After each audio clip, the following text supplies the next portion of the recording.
Hello, everyone. After a month? Welcome to another finally Saucy Tea Time.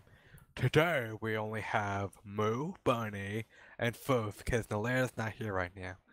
I bet she's asleep. Probably. She's a napper. So just a brief, somewhat long, maybe 2 hours long, description of why we've been gone for so long. First, what happened was Oh, snap. oh, there's the train. The first what happened was we I had to missed close my one window. day. Look back. We missed 1 week because we just had nothing we wanted to talk about.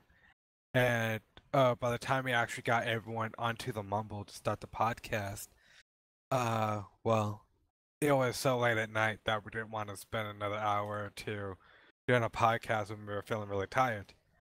But then it was just a series of events after that. My computer, which was previously broken, was actually not broken at all when we took it back to the people after buying a new power supply. They made the old one work like magic because it turns out their tester was broken and blah blah blah. So they actually managed to make it work, and now I have my own computer. So that added to we had 2 weeks straight of working every single day, and she'd just be coming home late and tired, and that was not conducive to a good podcast environment. And then I was just kept forgetting to download the programs I needed. But now we finally have everything we need, and we're all here except for Nalir, who died tragically in her dreams, and she's currently sleeping right now. So, first topic. Five Nights at Freddy's 4, something Moo's been dying to talk about. Alright, so Five Nights at Freddy's 4 just came out recently. It actually came out earlier than it was planned, I guess. Is that the thing? Because I don't know. The guy who made it, he is into the little subtlety thing and the secrets and the little all this other stuff. So he decided to release it early. And a few YouTubers have been playing it, and it's just like an extreme mindfuck. And so a disclaimer: I don't personally like playing scary games, but I like watching people play them because it provides me with like a barrier between the actual scare. That's why I like watching scary games and not playing them. I feel like I'm gonna have a heart attack if I play them. And I seriously, last time I played a scary game, I fucking almost died. It was horrible, horrible. So Five Nights at Freddy, from the trailer, you can totally tell that you were playing as a little kid, and you're not in the pizzeria or any type of entertainment complex anymore. The first one was in the pizzeria. Second one was in the same kind of pizzeria party place, but in kind of like a cleaner, freshen up version. And you actually find out that second game was a prequel. And the third game, you're in a fright entertainment type of thing, kind of like a haunted house, based on like the Freddy Fazbear lore. So that happened, and the first three games were pretty crazy, and then this fourth game, which takes you out of that setting and puts you in the place of a little kid in his house, trying to hide from these quote nightmare animatronics, and you're just trying to like get through the night, and it's pretty you're like, what is going on? Because there's a lot of hints to little things. I know Fluff has played the first game, and she has a second game. Well, I know she has a second game because I bought it for her. But she's seen some videos about stuff. So what do you have to add to it? Well, I like the viewpoint of being a little kid because for some reason when you're playing a game and you see yourself and you know you're a little kid, it's just kind of scarier because you see from the viewpoint of a child. You're small. Even though in the first Five Nights at Freddy and the second one, although I haven't played that one yet, you're in the, you're an adult. You're big. You're tall. You're theoretically big, tall, and strong, stronger than a little kid. And even though you are just as defenseless, the fact that you're an adult and you are capable, and you're who in theory is capable, makes it slightly less scary than when you're playing as this small defenseless child. Because even if you had any tools in the game to defend, you're still a child and you can't really do much. Um, that being said, just the whole viewpoint of being small, short, and just it makes these animatronics, these creatures, these nightmare horrors that you're looking at loom over you. They're so much bigger and they're so much more frightening because of your perspective. Yeah, so another thing to add is like you're a security guard in the first three games, right? So you have to kind of assume that you have some degree of training or some sort to deal with, you know, assailants or people who are just generally going to, you know, cause trouble to your workplace. That's why the security guards are there to make sure nothing bad happens. So when you're a little kid and confronted with these same types of horrors, it's just it's that much more scary because you're small and you're you don't have the, you know, the weight to put against any type of attack or defend yourself or anything like that. And Yeah. all of that, some of the jump scares, um the Chica and the Freddy jump scares, um they actually lift you up, and it's quite Damn. terrifying when Yeah, it's when just it like the whole happens. mindset. Like, if They're you're like, looking oh, at it, like when you play a game, you're gonna get into the game. So it's like the whole mindset that I am a little kid. It just adds to it. yeah. So now we're gonna kind of go over like a general summarization of the like Fire Nights story. So this is a big spoiler warning for those who don't like spoilers. Oh, All right. before we do, before we go into like real parts of the story, I had a story about a theory that fans took way too far. That was just completely off the rocker. But it's in relation to Five Nights at Freddy 4. Mm-hmm. But basically, what happened was on the official Five Nights at Freddy website, right, where they revealed Five Nights at Freddy 4. Yeah, when they looked at the HTML, when you look at the source, right, and you can see the HTML Mm-hmm. makeup of the website, they noticed a lot of coding references with the numbers 8 and 7. Oh yeah. So people were saying, "Oh man, is this referring to the Byte of 87 that you told me about?" And if you want, you can actually go more into that now. Yeah, so for people who don't know what the Byte of 87 is.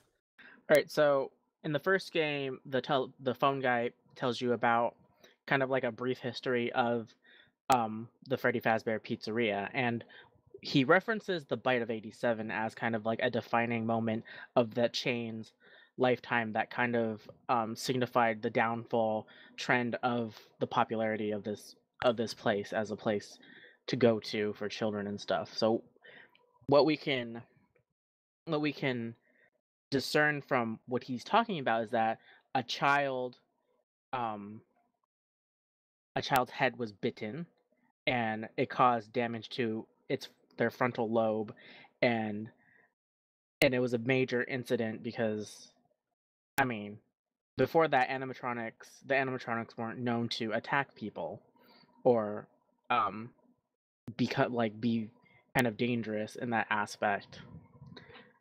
So the Bite of 87 is a big major theme in the Five Nights at Freddy's 4 game. So you can continue on now, Fef. Well, people thought that the 8 and 7 were referencing to that, and other people took the numbers to also be taken as coordinates. Now, Uh-oh. I don't know how they took it as coordinates because these are just 8 and 7 that are in lines of coding with other letters, Mm-hmm. not a string of numbers. Um, But some of these people plugged the numbers into Google Maps, and some of them, a lot of them, or I say a lot of them, but I'm pretty sure it was just one person who found it, and then put up the exact coordinates he used to find a pizzeria, and suddenly everyone was finding it because a couple of the people who were mentioning all it had no clue how these people are finding this pizzeria. With the coordinates they used, they found a pizzeria, and it's a pizzeria called the Virginia Pizzeria. The connection seemed um like it was a long shot, but some of the fans found a review for the pizzeria, and this is what it said: "The robots kill. I saw a robot fox killing a kid before it in there. Run for your lives out there." It's kind of bad grammar, but Oh, well, so like a reference to Five Nights at Freddy, right? But so people yeah. took that as thinking it was an elaborate plan by Scott. What's his last name? Scott. Cawthorn? Cawthorn. Yeah, something like that. Cawthon? I don't know. I can't. I'm sorry. So they figured he was, doing some sneaky, subtle little details with this place. Hmm. So guess what everyone started doing? They started calling the place.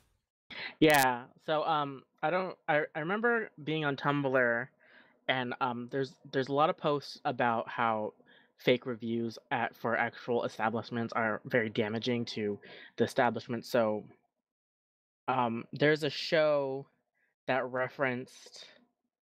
I think it's American Horror Story. The new season is about a hotel or something, and the hotel name is that coincidentally is also a name of a hotel in Florida somewhere, I believe. And people started putting down negative reviews about this hotel, this physical business, and it's very bad because people go to review sites to see reviews about a place before they go to. It's kind of like a hey, I want to see what people are saying about this place, and if you have false information, it's actually really bad. So this I don't know if it's the same pizzeria, but there's a pizzeria. It's a family pizzeria, and they have been getting the same kind of thing with the negative reviews, talking about how there's animatronics and they smell like death and decaying, and there's mucus and everything about Five Nights at Freddy's. Like, it's very apparent that these reviews are referencing Five Nights at Freddy's, but the problem is the pizzeria itself doesn't have animatronics. They've also kind of you know are kind of laughing it off. They had a Five Nights at Freddy's day where if anybody came in and referenced the game, they got like a discount or something. And the problem is a lot of these reviews are very bad for this place, and they're actually losing business because of them. Wow. Yeah, I don't think that coordinates from just the string of 8 sevens is just kind of Yeah. um And they just got a bunch of like phone calls to the point where they were just getting really annoyed because everyone keeps calling asking about animatronic and kids being murdered, right? It was like, holy cow. And Scott's first post on Reddit was about this, was saying it's just a coincidence. I said this before, there's no phone numbers associated with the please stop calling phone numbers that you think you have found hidden. It's only calling businesses or homes that have no idea what you're talking about. And a whole subreddit was closed. And some people who live by the place are like, please stop calling those places. They have nothing to do with Five Nights at Freddy's. The employees are pissed because little kids and crazy deers keep asking them about Freddy. And then subreddit even has a banner that says "Stop calling the pizzeria." Of course, this is only on Reddit, right? So anything that's on YouTube or Tumblr that has gotten this, but they're not on Reddit, they don't realize that it's fake or don't see all this information about stop calling this place please, or are gonna continue calling it. yeah, and it's just kind of terrible. It's like Yeah. it's like really, people, just think about it. You're playing a game, And yeah, it sounds kind of fantastical, and you want some aspects of it to be, based in some sort of reality, but it's not actually real. Like, um, it's terrible. I mean, a lot of fan theories about other different stuff is just like kind of, garbage, and it's sad, really. People trying to look for things that aren't actually there. But anyways, so Five Nights at Freddy's 4 um kind of deals in the bite of 87. So wait, where were we? Okay, so we were talking about that theory. Oh yeah. So brief summary of Oh, the that's a Freddy. the game Freddy games. The first game you're working a week at Freddy Fazbear's Pizzeria, and things you first know is that the animatronics um are kind of, they're not damaged. They're just there's something wrong with their programming, and they come alive at night. And so you have these really heavy doors and cameras to make sure you know where they are at all times. And what happens is if they grab you, they will stuff you into a suit.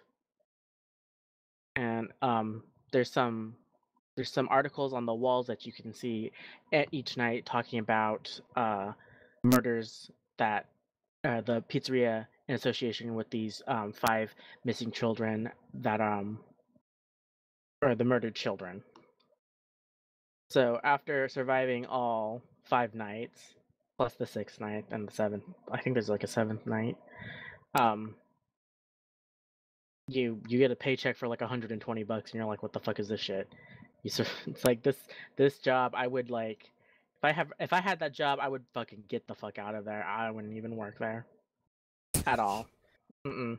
Mm-mm. Mm-mm. Mm-mm. So that's like kind of the gist of the first game. The first game was kind of like regarded as a kind of a ooh, it's a scary indie game. Oh, it's kind of scary. But then people started looking deeper into it and started seeing, things about maybe potentially that the reason why these animatronics were attacking the security guard at night is because the children were murdered by a security guard or somebody in that type of position and things like that. And so in the second game, you find out that it's a prequel, and you find out what do you actually find out in the second game? I just know that there's a lot more. Um, Is which game is Golden Freddy in? he's in all of them, which is the Because funny part. because the guy that you talked to in the first game, there's two theories as to where his body is. The first one is Chica's suit, which is ultimately uh disclaimed by the fact that you can see Chica's eyes, her endoskeleton, the teeth look unrealistic, was probably her Well, she also has like a endoskeleton. second set of teeth, which is Yeah, weird. but it like looks it, but that could be attributed to an endoskeleton. Since she already has an endoskeleton, wouldn't make sense to stuff a human inside her. Plus, it's mentioned that they all try to stuff you into Freddy Fazbear suit. Now, people are leaning more towards the fact that he's in golden Freddy suit, the phone call guy, because when he appears in the office, he takes the position of a slumped over corpse. Can't see an endoskeleton inside Golden Freddy, especially since he has no eyes. And since Golden Freddy is a Freddy Fazbear suit, it's also a good chance that that's the suit he was stuffed into. So another thing is that a lot of people are, so Golden Freddy looks like Freddy Fazbear, but they're actually two separate characters. And and the thing about the Golden Freddy, because he does occur in the first game as kind of like a hallucination type thing, which people are trying to explain why, but everything just kind of points to the fact that this probably is a hallucination. And there's like several, jump scares with him with his hollowed eyes, coming at you. It's not actually very scary, but um, I mean, it's just you're looking at your cameras, and then all of a sudden it's just sitting in your office, and you're like, what is going on? And he actually occurs kind of the same.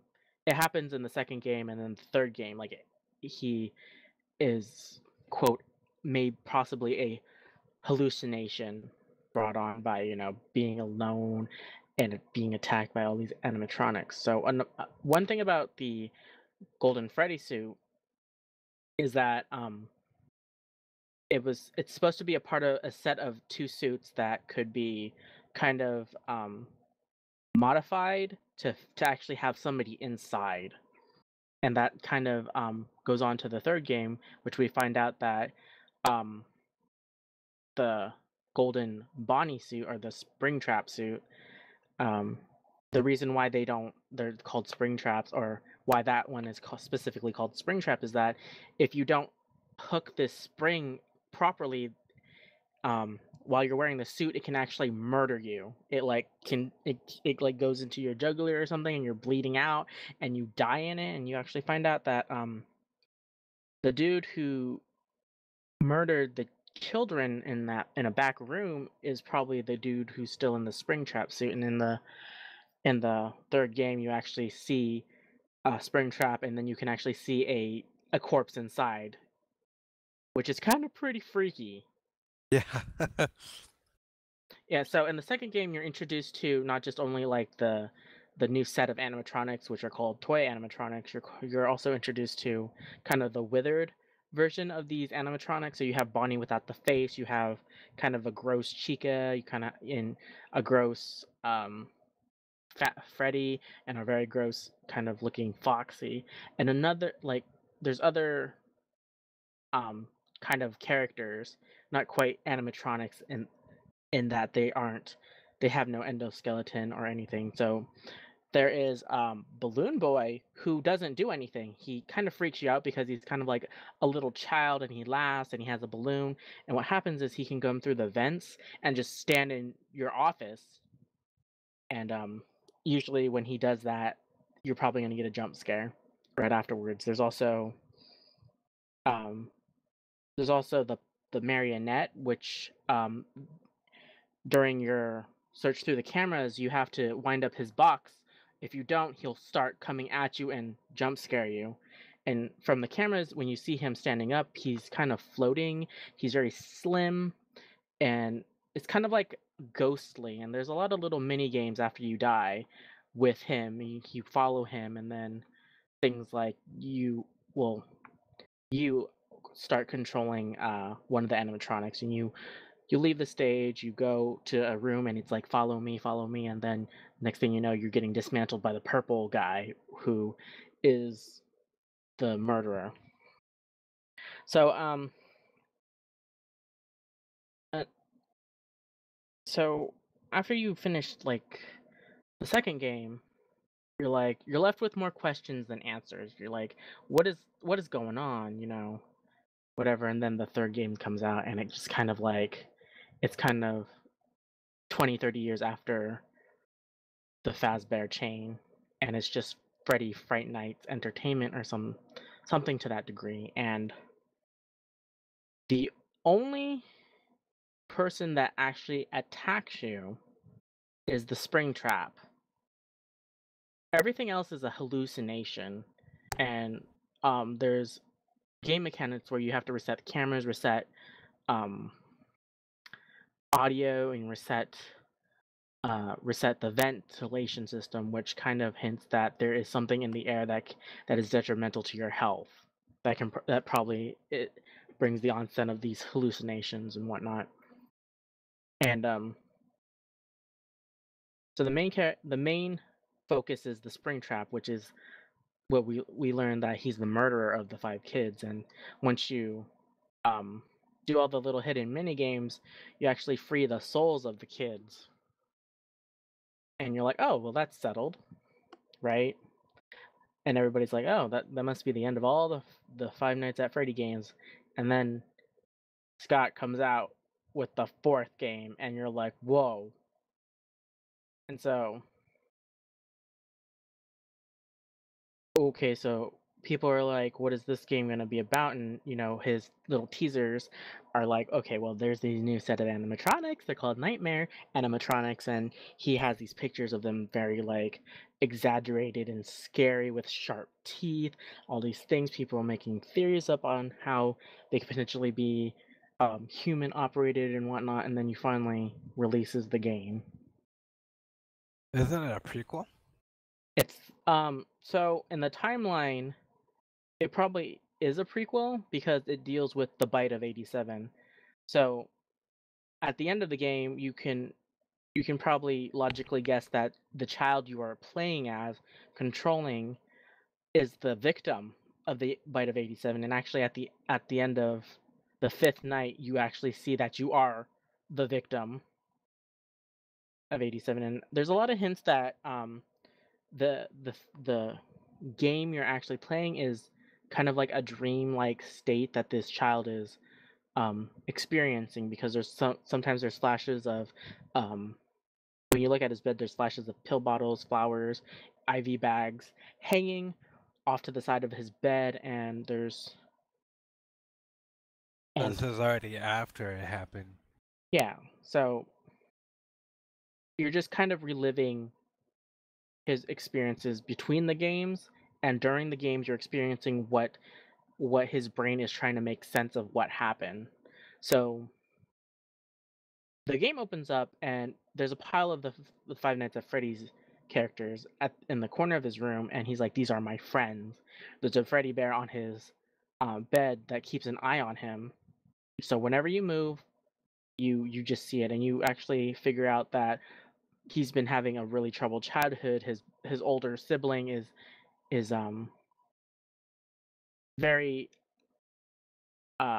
he's a bully basically. He scares them, he scares them like all the time, and he makes them do really bad things. And actually, at the last day, his friend, it's his birthday party, and they grab him and they're like, "Oh, you want to give Freddy a kiss?" And they stick his head into the golden Freddy's mouth, and that's when his head gets crushed, and everybody's just freaking out. And actually, in the seventh night, so there's a sixth night, a nightmare, and there's the 2020 mode, which is just the really everything on the hardest setting. But the nightmare mode is the one that is very important to actually kind of analyze, because that's when the new animatronic Nightmare comes out, and it's just a freakish, hellish looking Freddy, and you have to go through this night trying to defeat him, and he's just like ruthless. So there's a lot of indications that each time he starts to scare you, you hear a flat line of kind of like the heart monitor. If you're in a hospital setting and you have a heart monitor and it flatlines, it goes, right?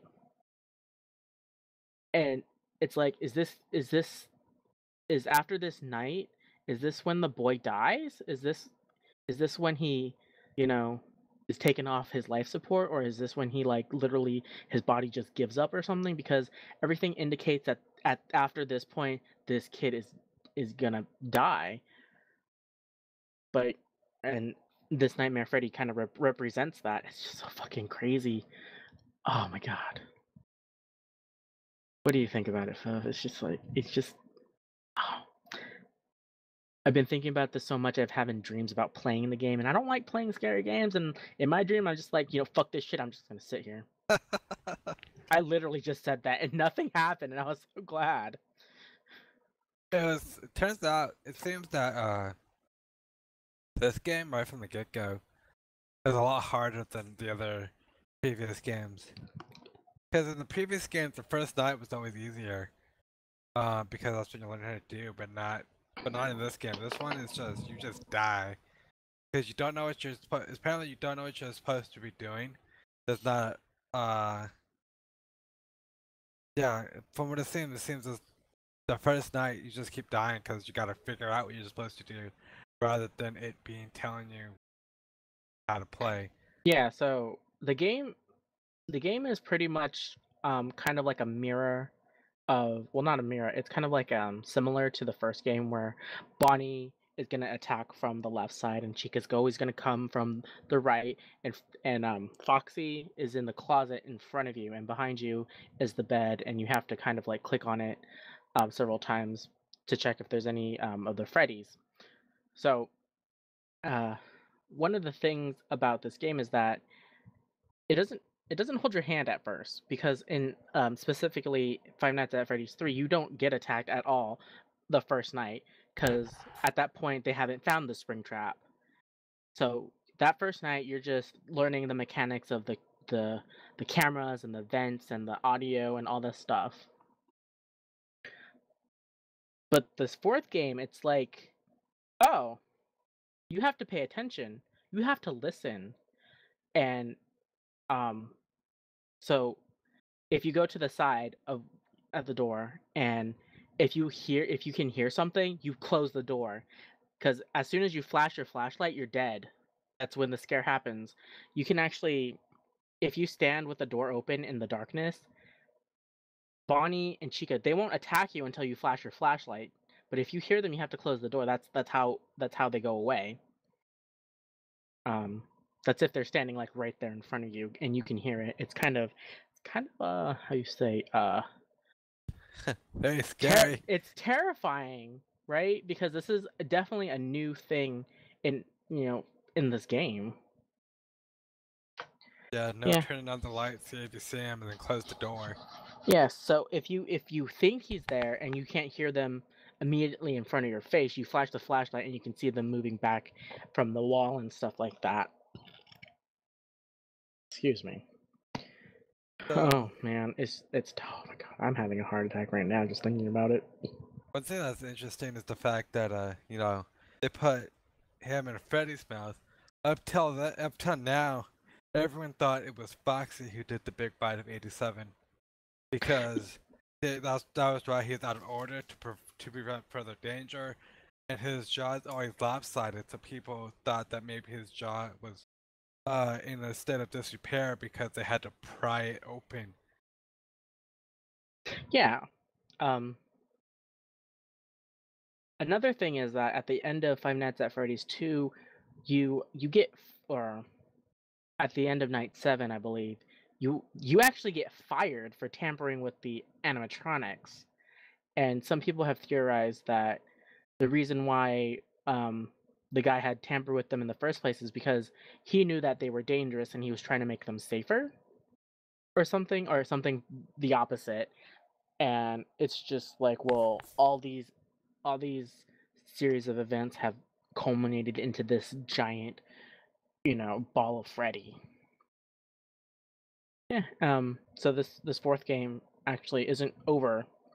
Um, the guy has actually said that he is having some sort of DLC come out in October or sooner, and you know him. He's kind of like, oh yeah, stuff. And he actually had an article, uh, a news kind of like update saying that it's not going to be uh about the past, it's not going to be about the future, it's not going to be about you know stuff that happened. Like, it was very cryptic. And It's not going to be about anything. yeah, and it's just kind of like, well, um what is it going to be about? Because the last thing that you see after you completed the story, Five Nights at Freddy, is this suitcase trunk with two locks on them, and you're like, what's in the box? And then there's the letters of, some things are better left um put away, or Unopened. something unopened, or something like that. And you're like, well, what is this about? What is there more? I want to know, because there's more questions now, because you have the bite of 87 has been basically it's settled, but then you have all these other things, like, we know that phone guy died in the first, like, well, we know that phone guy's dead because of his phone messages, right? They're pre-recorded, and we know that he's dead because we can hear him die. And we know that purple guy was in the Springtrap suit, but you also see the purple guy in Five Nights at Freddy's 4 during, like, kind of the cutscene, or not the cutscenes, the in between scenes. And you're like, well, what made him decide to kill these children? Because we can probably speculate that the kids weren't dead during the bite of 87 because bite of 87 happened, and the the sibling and his friends are theorized to be the other kids that had died, and they all have like the mascot masks on, so you literally make the connection that they are their souls are in the animatronics. So you're like, what's going on? Is there more? There has to be more because there's this box in front of me with 2 locks, and I can't open the box. And it's just like, I don't know. Curiosity killed the Moo Bunny. So, I mean, that's basically. I mean, until we see what is in the DLC, we don't know what is going on. I mean, this is well another thing. Um, Before it came on Steam, it was actually called Five Nights at Freddy's 4, the final chapter. But when it got on Steam, it's just called Five Nights at Freddy's 4. So it might not be the last game. I don't Changed know. his mind. He probably did. I mean, he probably like if he's the It's, type of person who just starts with a storyline and it just snowballs, it just might be kind of like, oh well, I'm not done because I just snowballed some more. I need more game or more more medium to like finish this story up. So yeah, that's where it's at, and I'm excited, but I hate scary games. Yeah. All I right. still have like 2 of them to play. Yeah. Well, I'm waiting for you to finish the second one, get you the third and fourth one. So, and it just sucks because every time you push the escape button, that closes the window, right? Yeah, it does. You're like, oh my I god, can't escape! know how many times I like fucking. Oh, it's because my push to talk button when I was playing at my dad's house, where I used a push to talk button, and it was the tilt button. So I was just keeping it pressed so that I could talk to you guys while I was doing it. And then at that point, push to talk was so ingrained into my brain that at that point I was pushing it to sneeze, laugh, cough, anything because it was just such a force of habit that when I made a noise, I pressed that button. So when I screamed, my finger was going for the button, and I'd always slam escape, and I was like, ah, no! It was too scary. Game too scary. Well, the funny thing about the escape button being kind of the exit button is that when you're scared, you want to escape what you're feeling, right? So it's just kind of like hilarious, coincidence or whatever. Yeah. Yeah. So moving on. Oh, Nalaria is on Mumble. Shall I drag her down here? Maybe we can talk about what Nadir wanted to talk about on the podcast today. Or she could just say hi and go back to sleep. Or yeah, maybe that. I mean, she's been sleeping over a while, so she should be awake. Okay, you pull her. I don't know how to pull people. I can't pull people. Oh, well, I'll just tell her it was your idea. Hello, Nalair. Welcome to Saucy Tea Time, Nalir. Welcome to Saucy Tea Time, Nalair. No, I don't wanna. Don't you want to talk about Mad Men Oh shit. and how pissed off that one episode made me? Well, I wasn't gonna talk about that. But Wow. Well, we just finished talking about FNAF. Anyways, that one episode of Mad Men just pissed me off so bad. I'm just gonna talk about what happened. So this episode, these two older people, these two older people are like going to the countryside to get their daughter or whatever, and their daughter has joined this group of hippies and sex, drug, and rock and roll and shit like that, right? So keep in mind this is during the 60s. yeah, so they go and they try to convince their daughter to come back to take care of her kid.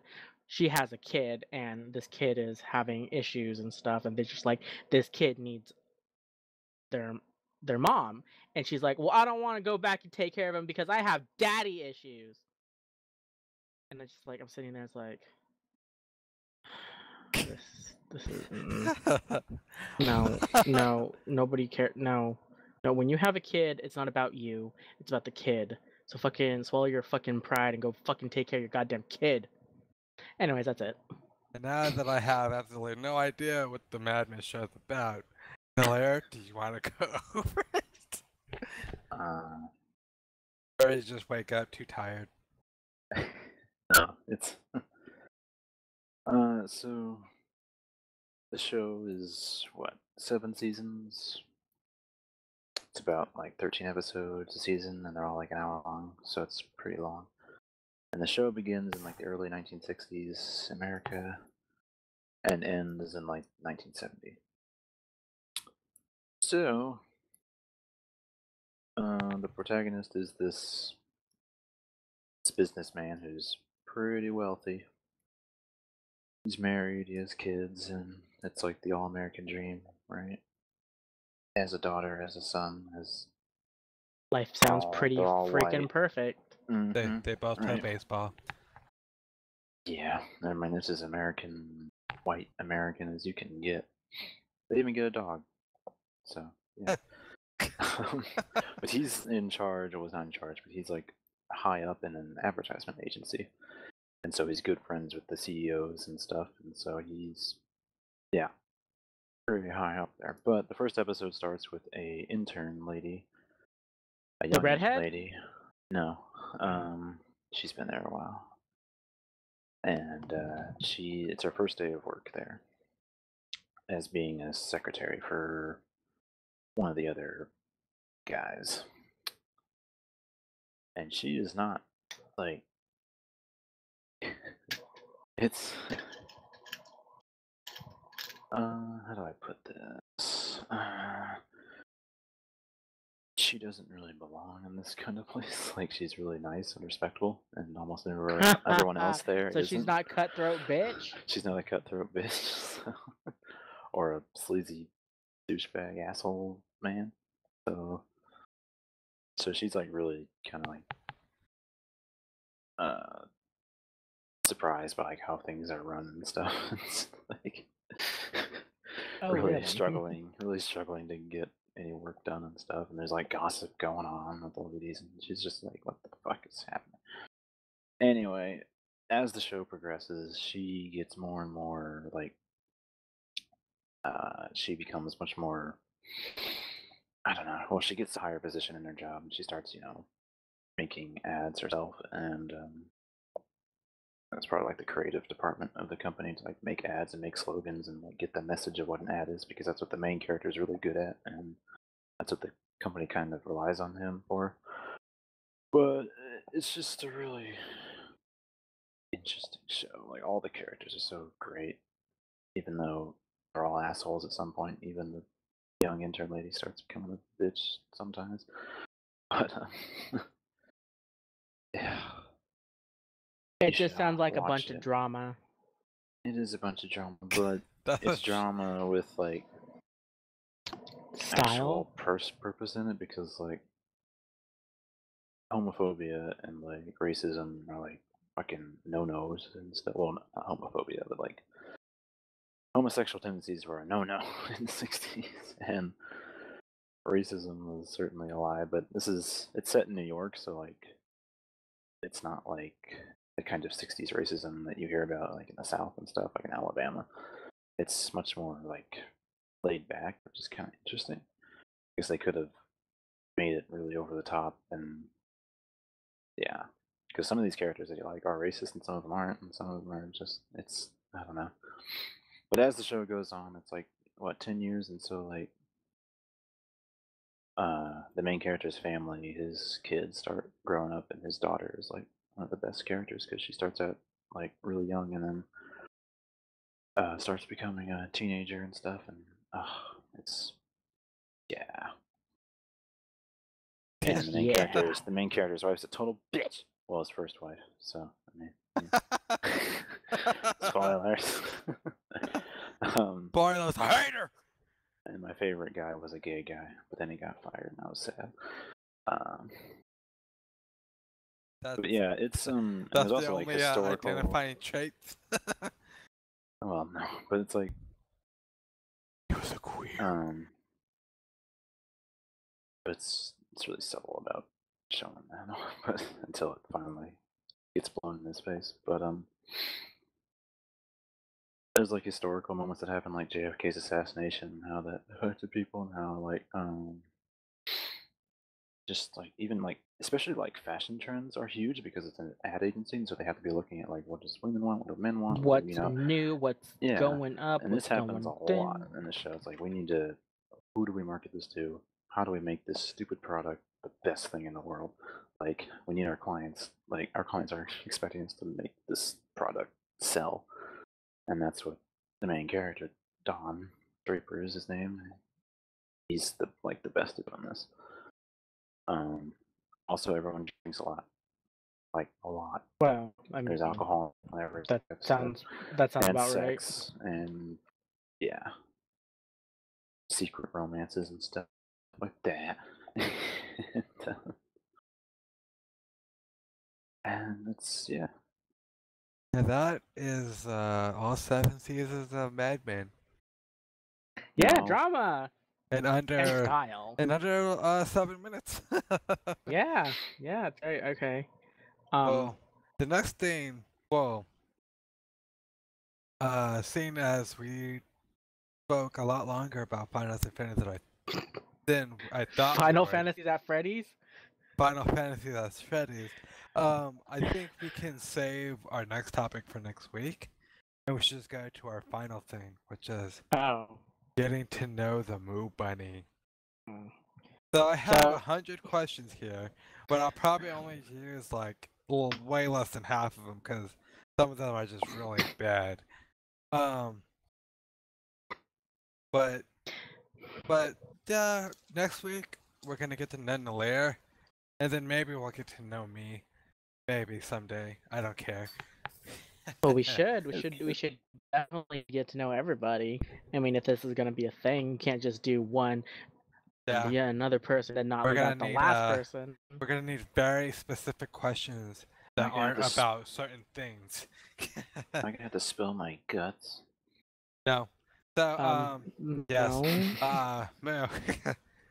Question number 1. Now this is a very cheesy question, God. which is why I want to ask it first. God damn it. Wait, Wait, what? where'd you get these questions? Made them up. The internet. 100 getting to Oh, know okay. you questions. Okay. I thought it'd be funny. So Oh, okay. what's your who is your hero? What the? I have no hero. You mean like a Moo is person a I look lone up to wolf. you? Lone wolf Moo. No, Okay. I don't. The person who, okay, so a hero as in somebody who inspires you, or somebody you look up to, somebody you want to emulate. I don't have one of those. I have no aspirations in life. That's why I'm kind of stuck where I am. I have no hero. Good. Nobody in my life has made a big impact on me in any significant way. Next. Yeah. Well. Okay. Then. Wow, I brought up another thread, and one of the questions is, "What do you define as manualist?" Skip. I'm not asking that question. I'm just. Okay, so this one, no. What is your? What are you most afraid of? What am I most afraid of? Yeah. Like terrified, like paralyzed in fear? Yes. What's your biggest fear? Five Nights at Freddy? So no, I really don't like scary games. It's not my biggest fear because I could still like watch people play them and stuff. My biggest fear. So I have this idea that I have a brain tumor, and it's kind of seeded from experience I've had in the past. And I was like, oh, it must be the brain tumor. I guess my biggest fear is actually having that become real.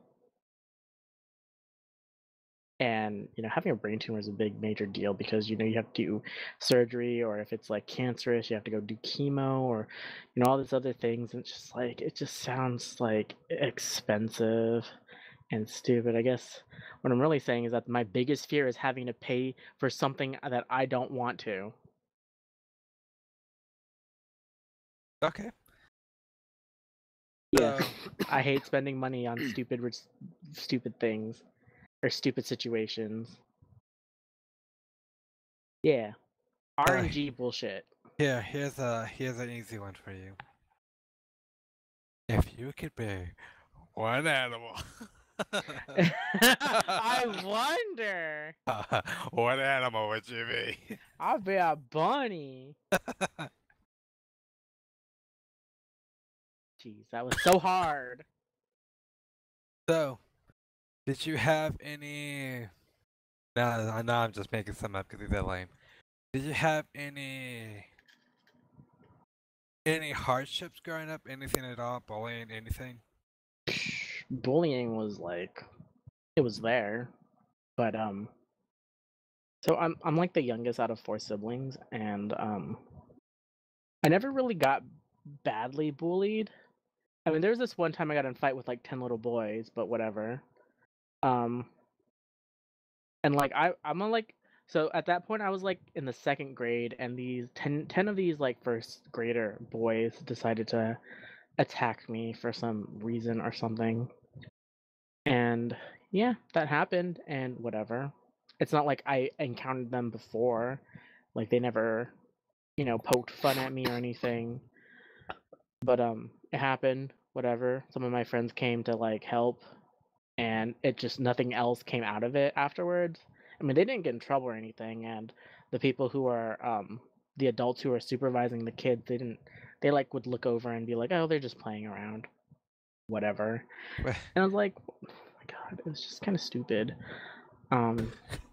As for like other types of bullying, I mean, there's like, okay, so my elementary school was right next to a high school, and every time some high schooler would come and try to pick on me, some other high schooler that my siblings would know would be like, "Don't pick on her, she's cool," shit like that. So I mean, I was pretty protected in that sense, I guess. Um, I was the type of person that everybody knew of me, and it things like that. Like people knew of me. It probably just is a result of some combination of me being one of the only Asian people in my school, and the fact that my older siblings were, had been present in some of these people's lives. So yeah, no big hardship growing up. I mean, I'm fat. I'm a chunky person, but whatever, that's not a detriment. Okay. Um, what do you I'm thinking about when you said your friends came to help you. I just imagine like a gang war. Get that greaser. There's like one or two that Those came and like jocks. helped me. Yeah, You had all regular old jocks versus the greasers, huh? I guess, I don't know. What do you okay, now grabbing a random question. What do you value most in a friendship? What do I value the most? Yeah. Honesty. I can't. I can't have a friendship with somebody who's not gonna be honest with me. You mean like me? Yeah. I don't care if you're brutally honest or like just don't fucking lie to me. I've lied to you Like so many straight times. face lie to me. Oh, you mean not like when I mess around with you? Yeah, like don't tell me like so uh there's this person I knew in the 8th grade who lived down the street from me, and she was like telling me all these great things about her life and all this other stuff, and like we were becoming like really good friends, and then finally like uh it was her house got foreclosed or some shit and she moved out, and I was like, well, I thought her life was pretty fucking sweet and everything. I guess not. And she didn't even fucking say like she didn't like tell me about anything. So I was like, oh well, maybe you should have said something to me so I can understand what you're going through. But no. I can't deal with people who do things like that. I hate posers. I definitely hate posers. I hate people who try to be somebody they're not. There's a lot of those around. I hate attention seeking behaviors. So bad. What about blank faces? Blank faces? Yeah, like Mr. Fair Enough.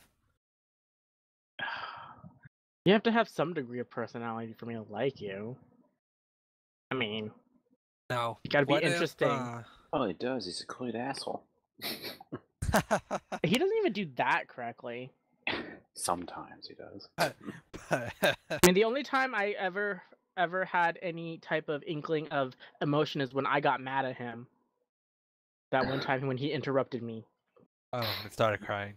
Yeah, whatever. But in the vein of honesty, now what if when you first meet someone, you don't want to tell them the truth about some things?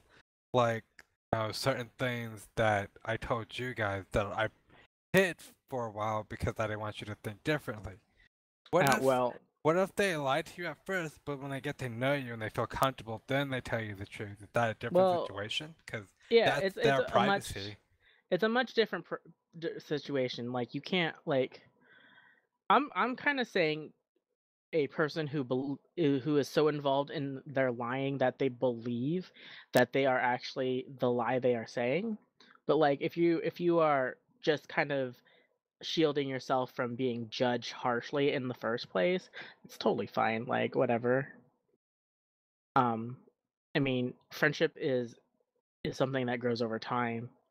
And I mean, you don't just meet somebody and spill everything out on the table and be like, I hope you like me after this. And you're like, well, what is that? That's just too much to comprehend in one sitting. Yeah.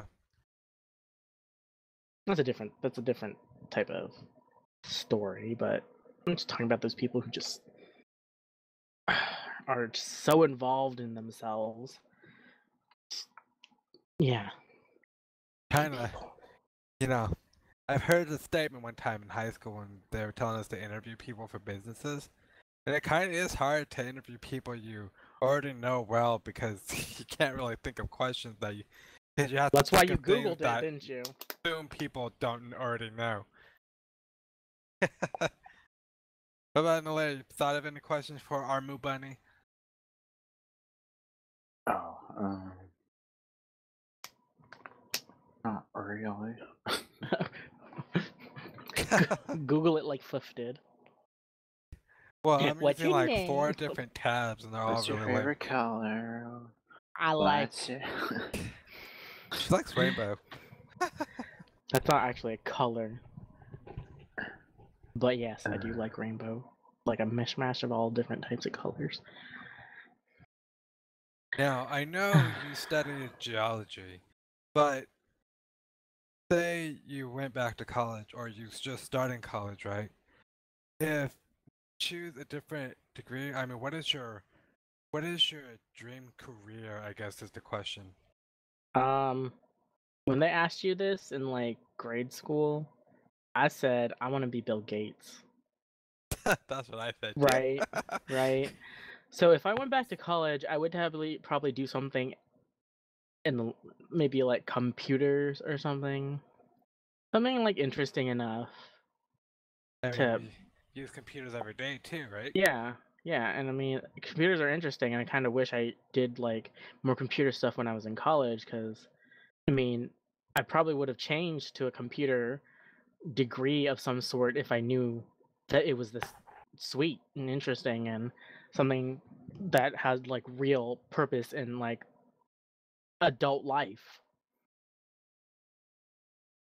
But yeah, I probably like one of the things I would do if I had the chance to go back and do college is to probably take it more serious.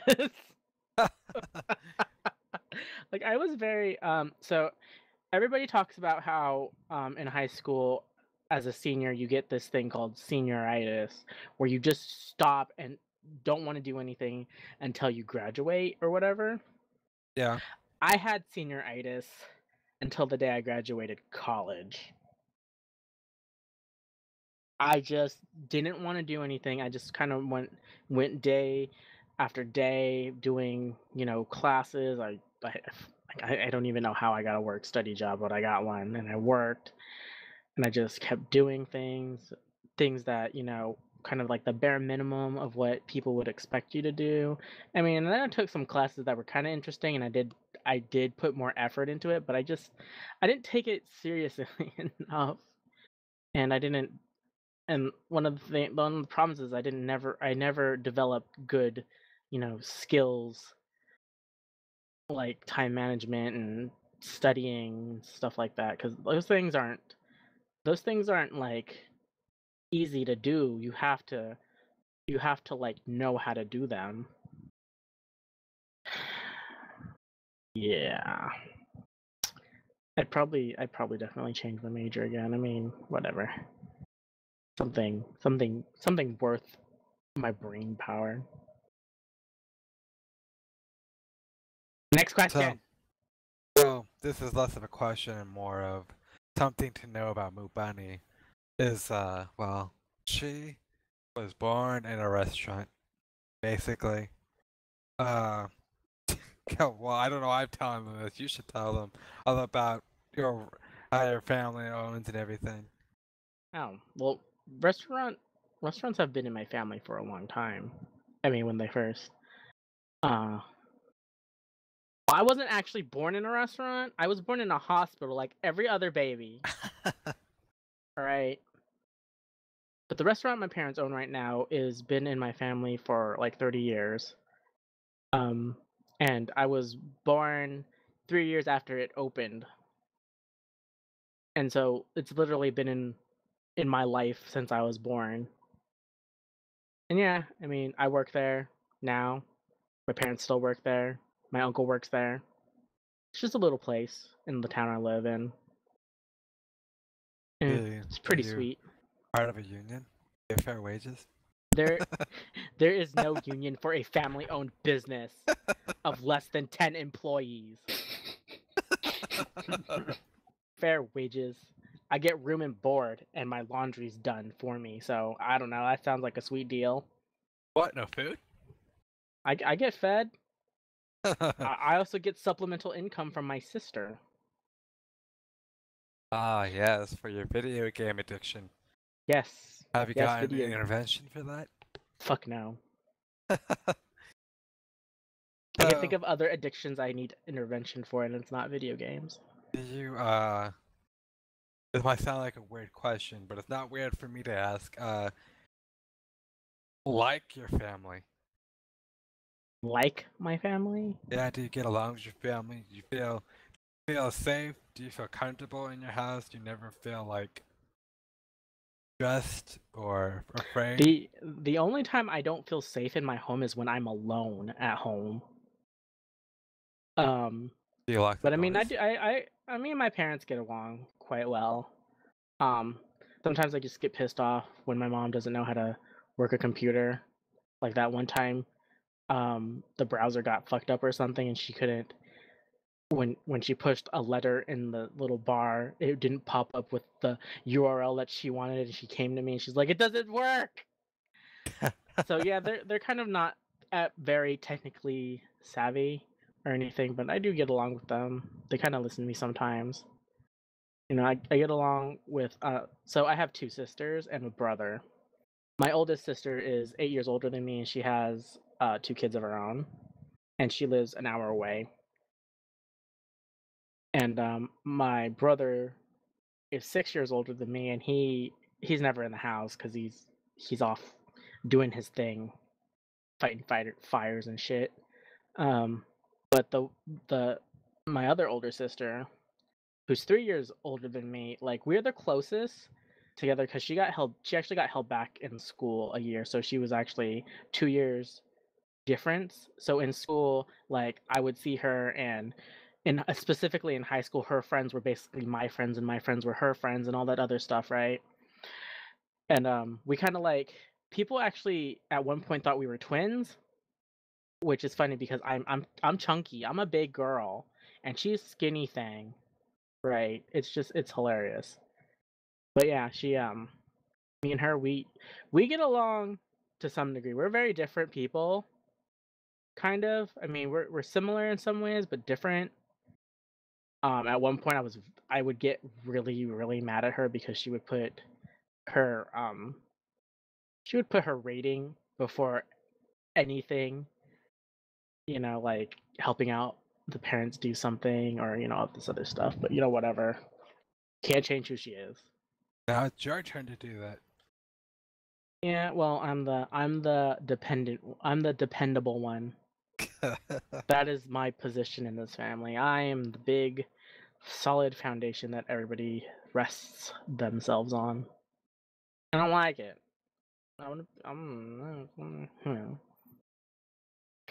Yeah. I cannot think of further questions. You have anything else you feel like you want to share with the class? No.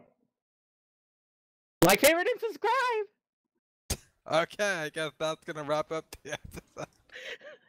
Goodbye, everyone. Say goodbye. Oh, well, Moo's crying now. Nalera says bye. Goodbye.